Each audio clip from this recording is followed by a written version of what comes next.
Hello everyone. Welcome to my YouTube channel. आज हम लोग क्लास 9 जीवन की मौलिक इकाई पढ़ेंगे। इसमें जो भी इम्पोर्टेंट क्वेश्चन होगा जो चेक बोर्ड में आने वाला है हम उसको देखेंगे। चलिए देखते हैं फर्स्ट क्वेश्चन क्या बोल रहा है। फर्स्ट क्वेश्चन बोल रहा है आत्महत्या के थैला कहा जाता है कहलाता है। तो आत्महत्या का थैला किसको बोलते हैं? लाइसेंसों को बोलते हैं। आंसर क्या हो जाएगा? बी। सेकंड क्वेश्चन, कोशिका का पावर हाउस है। पावर हाउस का मतलब होता है जहाँ पे एनर्जी स्टोर होता है ना। पावर हाउस किसको बोलते हैं? कोशिका का। माइटोकॉन्ड्रिया को बोलते हैं। आगे बढ़ते हैं। आत्महत्या का थैला कहलाता है। फिर दोबारा क्वेश्चन रिपीट हो गया है। Option one lysosome.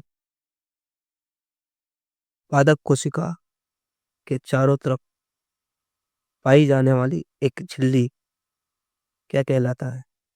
जो होता है पादप कोशिका, उसके बाहर में जो एक लेयर होता है उसको हम लोग कोशिका भित्ति कहते हैं। तो वही पूछा गया है पादप कोशिका के चारों तरफ पाई जाने वाली झिल्ली को क्या कहते हैं? टोनोप्लास्ट तो नहीं कहते हैं, डिप्टियोप्लास्ट नहीं कहते हैं, कोशिका भित्ति कहते हैं। आगे बढ़ते हैं। इलेक्ट्रॉन सूक्ष्मदर्शी का अधिकतम आवर्धन, मतलब जो इलेक्ट्रॉन जो सूक्ष्मदर्शी होता है इसको माइक्रोस्कोपी कहते हैं। तो उसके अंदर जो कैपेसिटी होता है जूम करने का अधिकतम कितना होता है? तो 2 लाख होते हैं। 2 लाख होता है। तो ऑप्शन वन तो होगा नहीं, ऑप्शन टू नहीं होगा, ऑप्शन थ्री भी नहीं होगा, ऑप्शन फोर होगा।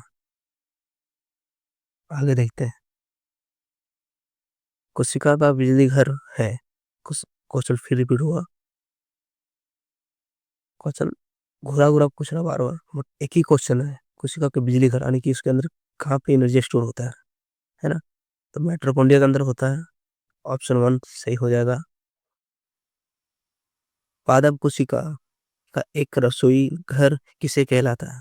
किसे कहते हैं? अरे पादप कोशिका के अंदर जो खाना बनता है वो कहाँ पे बनता है? तो रेतिका में तो नहीं बनता है, तरकाई में नहीं बनता है, बनता किस में? हरित लवक में बनता है। ठीक है, आगे बढ़ते हैं। वह वैज्ञानिक जिसने जीव द्रव्य का नामकरण किया, वह कौन सा वैज्ञानिक है जो जीव द्रव्य का नामकरण किया? रॉबर्ट ब्राउन तो नहीं किया। रॉबर्ट ब्राउन तो केंद्रिका का खोज किया था। रॉबर्ट हुक तो कोशिका का खोज किया था। इनमें से तो नहीं होगा, पुरकिंजे होगा। क्या होगा? पुरकिंजे। फर्स्ट ऑप्शन सही हो जाएगा। आगे बढ़ते हैं। आत्महत्या का थैला कहलाता है। फिर क्वेश्चन रिपीट हुआ। इसमें सर क्या हो जाएगा? राइबोसोम हो जाएगा। ठीक है। कोशिका की खोज किसने की? कोशिका की खोज ये तो हर किसी को मालूम होगा किसने की थी। जो रॉबर्ट हुक ने की थी। रॉबर्ट ब्राउन ने तो केंद्रिका का खोज किया था। आगे बढ़ते हैं। जीन बने होते हैं। जो जीन होता है जिसमें सारा हम लोग का जो इंफॉर्मेशन होता है वो किससे बना होता है? डीएनए के खंडन से बने होते हैं। किससे बने होते हैं? डीएनए के खंडन से। माइटोकॉन्ड्रिया तो ये तो एनर्जी स्टोर कर रखता है ना। राजधानी जहाँ से प्रोटीन हम लोग का बनता है ना। क्रोमेटिन धागा तो नहीं होगा। लाइसोसोम जो जिसको हम लोग आत्महत्या का थैला कहते हैं। प्रोकैरियोटिक कोशिका का उदाहरण यहाँ पूछा गया। एक कौन सा कोशिका जो प्रोकैरियोटिक है? तो अमीबा। ये तो यूकेरियोटिक है बट एक ही सेल का, बट यूकेरियोटिक है ये। बैक्टीरिया होगा, ताकि जो भी प्रोकैरियोटिक सेल होता है, जो प्रोकैरियोटिक कोशिका होता है, उनमें सारा बैक्टीरिया ही आता है। ये हमेशा याद रख लेना कि जब भी प्रकृति का उदाहरण पूछा जाए तो हमेशा बैक्टीरिया होगा। आगे बढ़ते हैं। झिल्ली जीवात का जनन प्रक्रिया क्या कहाँ होती है, यानी जो झिल्ली जो बनती है वो किस जनन यानी कहाँ पे होता है उसका प्रक्रिया। तो उसका जो झिल्ली जो बनता है हम लोग के सेल के हम लोग को कोशिका के अंदर वो अंतः द्राविका जालिका में बनता है। कहाँ पे बनता है? अंतः द्राविका द्रावी जालिका में। आगे बढ़ते हैं। रंगीन प्लास्टिड को कहते हैं। रंगीन प्लास्टिड क्या कहते हैं उसको? ल्यूकोप्लास्ट तो नहीं कहते क्योंकि इसके पास तो कोई कलर ही नहीं होता है ना, रंगहीन होता ही है। क्लोरोप्लास्ट इसके पास भी खुद का कलर नहीं होता। इसके इसके पास एगो एक चीज होता है जिसको हम लोग क्लोरोफिल कहते हैं, है ना?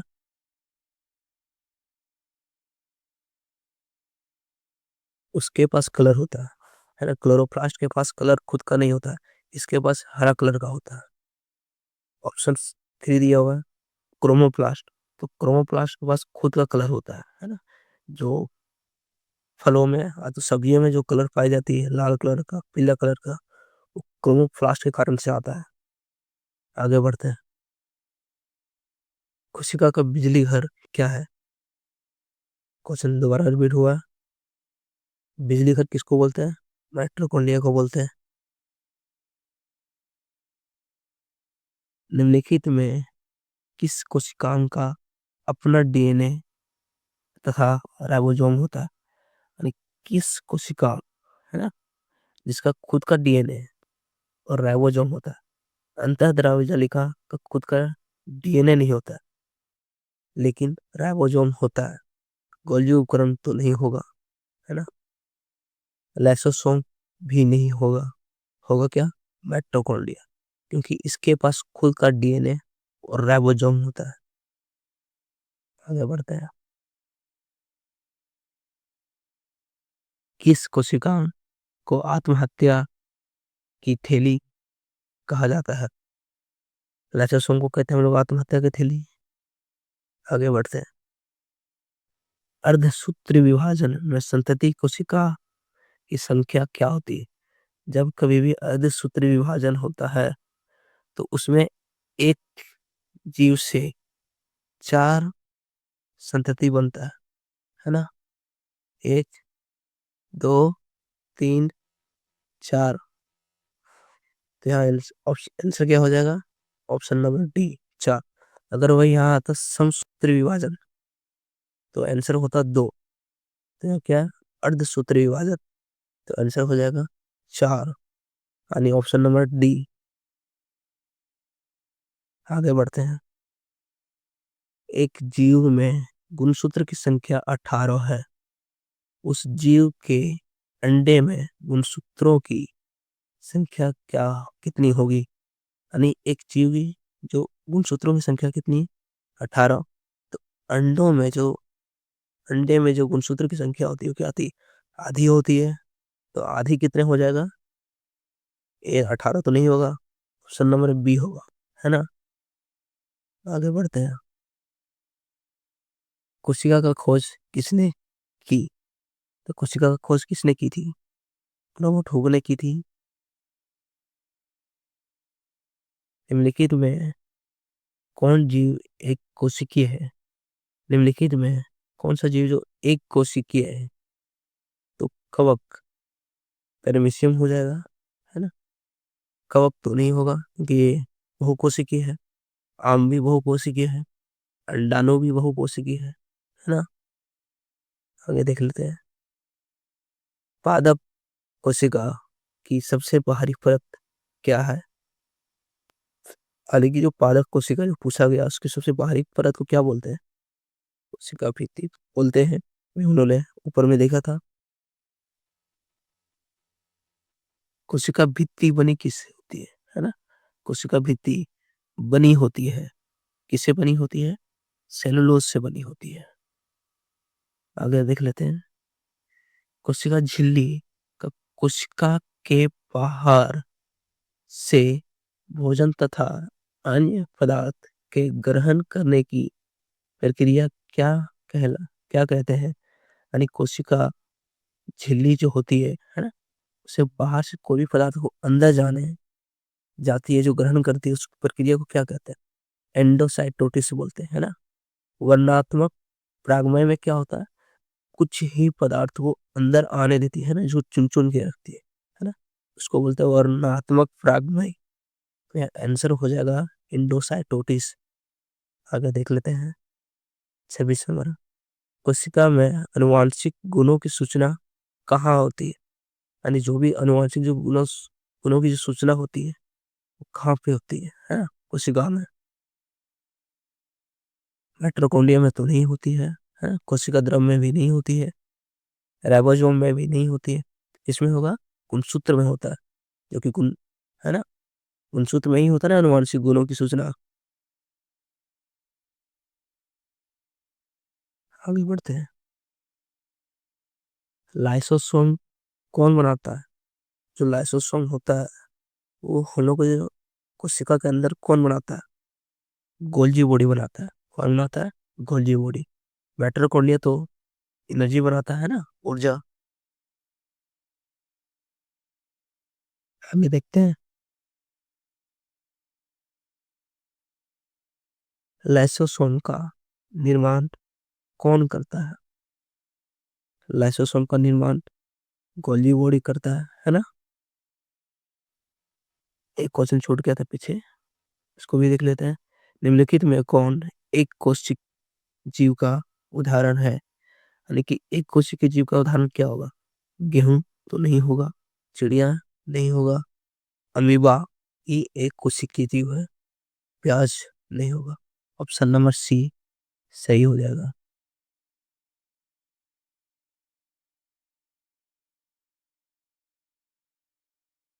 कोशिका झिल्ली के आर पार पदार्थों का आना जाना किस प्रक्रिया के द्वारा होता है? यानी कोशिका झिल्ली जो होता है ना? कोशिका झिल्ली, उसके उसमें जो पदार्थ बाहर से अंदर जाता है और अंदर से जो बाहर जाता है, उस प्रक्रिया को क्या कहते हैं? है ना? तो अवशोषण तो नहीं होगा, है ना? विसरण, इसमें क्या होता है? ये होगा, इसमें जब कोई पदार्थ, है ना? विसरण में कोई पदार्थ बाहर से अंदर जाता है ना? अंदर से बाहर जाता है, इसको बोलते हैं विसरण। प्रासरण किसको बोलते हैं? इसमें कोई भी द्रव्य है ना, जिसकी पानी इसमें कोशिका झिल्ली के बाहर से अंदर जाता है और अंदर से बाहर जाता है, तो यहाँ क्या बोला गया? कोई पदार्थ हो, है ना? तो दोनों हो जाएगा, क्योंकि द्रव भी एक पदार्थ है ना? कोई एक छोटी-छोटी जो चीज़ होता है ना? ठोस, वो भी एक पदार्थ है। तो दोनों जो जाती है ना? तो यहाँ पे दोनों आंसर हो जाएगा। विसरण भी हो जाएगा, प्रासरण भी हो जाएगा, है ना? तो आंसर जो होगा, दोनों होगा। आगे है क्या क्वेश्चन देख लेते हैं? नहीं है। आप लोगों को तो यहाँ तक समझ आ गई होगी। Thank you. आगे फिर हम नया चैप्टर को लेकर आएँगे, जिसका क्वेश्चन फिर से प्रैक्टिस करेंगे और अच्छा से उसको समझने की कोशिश करेंगे।